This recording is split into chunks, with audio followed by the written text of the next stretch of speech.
حکم پہلے باپ کا مانو، خدمت پہلے ماں کی کرو. شریعت کے ضابطے بتا رہا ہوں. اماں خدمت زیادہ کرتی ہے بچوں کی. اب میں اکثر مثال دیتا ہوں، میں کہتا ہوں جب گلے میں اماں پاؤڈر ڈال دیتی ہے نا، بچے کو نہلا دہلا کے خوشبو لگا کے بڑا پیارا، اس وقت وہ بیٹا بھی ہوتا ہے، پوتا بھی ہوتا ہے، بھتیجا بھی ہوتا ہے، بھانجا بھی ہوتا ہے. اور جب پیشاب کر دے پھر کس کا ہے؟ ماں کا. اور جب تک ہنستا ہے مسکراتا ہے پھر وہ سب کا ہے. اور جب رونے لگے جی تو ابا جی آپ تو بعد میں تو آپ بڑے سگے بن گئے، تو اب آپ تھوڑا مہربانی کریں نا، کبھی کبھی آپ بھی ذرا اس کا پیشاب اپنے گلے میں برداشت کریں، تھوڑا آپ بھی شوق کریں نا. جی مالک تو آپ ہیں، ولدیت تو آپ کے لکھی جا رہی ہے، ڈیٹیل تو آپ بتا رہے ہیں کہ میرے نام پہ درج ہے ہر چیز، تو یہاں بھی تھوڑا خیال کرو. حکم پہلے باپ کا ماننا ہے، خدمت پہلے ماں کی کرنی ہے.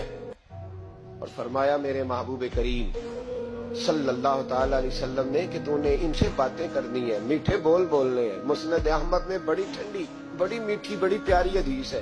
حضور نے فرمایا 2 گھڑیاں رات کو ان کی چارپائی پہ بیٹھا کر، ان سے بات چیت کیا کر، ان کا دل راضی کیا کر.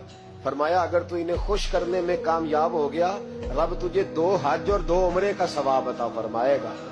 اگر تو انہیں اور ماں باپ اگر پردہ کر جائیں پھر تیری دعاؤں کا رخ ماں باپ کی طرف.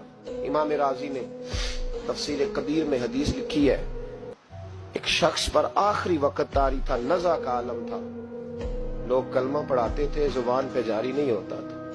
ان حدیثوں کو روز یاد کیا کرو. روز ماں باپ سامنے آئے تو ان حدیثوں کو ذہن میں لایا کرو.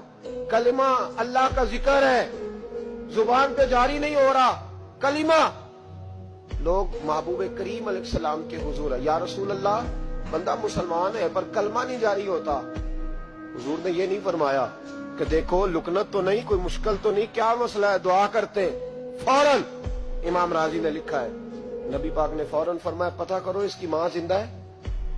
یا رسول اللہ ہے. فرمایا بلاؤ. اماں آئی بڑی پریشان، 2 گلیاں چھوڑ کے رہتی. فرمایا تیرا بیٹا ہے؟ تو ماں نے مصطفیٰ کا چہرہ دیکھا تو رو پڑی، کہنے لگی حضور میرا ہی ہے. فرمایا تو ناراض ہے؟ اماں کہنے لگی حضور بڑی ناراض ہوں، اس نے بڑے ظلم کیے، بڑی زیادتیاں کی میرے ساتھ. یا رسول اللہ صلی اللہ علیہ وسلم بڑا ستایا. بابو فرمانے لگے چل معاف کر دے، تو معاف کرے گی تو روح نکلے گی، تو معاف کرے گی تو کلمہ طیبہ جاری. کہنے لگی حضور میں کبھی معاف نہیں کرتی. دنیا میں کسی کو آگ کا عذاب دینا حضور نے جائز نہیں رکھا، اسلامی سزاؤں میں اس سے اکثر جگہ پہ منع فرمایا، لیکن یہاں میرے محبوب نے فرمایا لکڑیاں لاؤ. بوڑھی کے سامنے لکڑیاں لاؤ. کیا کرنا ہے؟ فرمایا جس کی ماں ہی ناراض ہے میں اسے زندہ جلا دوں گا. لاؤ لکڑیاں. صحابہ اٹھ کے جانے لگے، ابھی 2 آدمی دروازے سے بھی نہیں نکلے تو بول پڑی، کہنے لگی نہ حضور سے جلایا نہ جائے، حضور جلانا نہ. فرمایا چل معاف کر دے. 3 دفعہ بولی، کہنے لگی میں نے معاف کیا، میں نے معاف کیا، میں نے معاف کیا. ابو فرمانے لگے اب پڑھاؤ کلمہ. پڑھاؤ. جب کلمہ پڑھایا تو زبان پہ کلمہ جاری ہو. اس کا مطلب ہے کلمہ بھی اسی کی زبان پہ جاری ہوگا جو ماں باپ کا فرما بردار ہوگا. ورنہ مت امید رکھے کہ میں بڑی لمبی تہجد پڑھتا ہوں، میں تو دروازے پہ بیٹھ کے سخاوت کرتا ہوں، میں تو بہت بڑا آدمی ہوں. اپنے ماں باپ کی طرف دیکھیں، ان کا خیال فرما.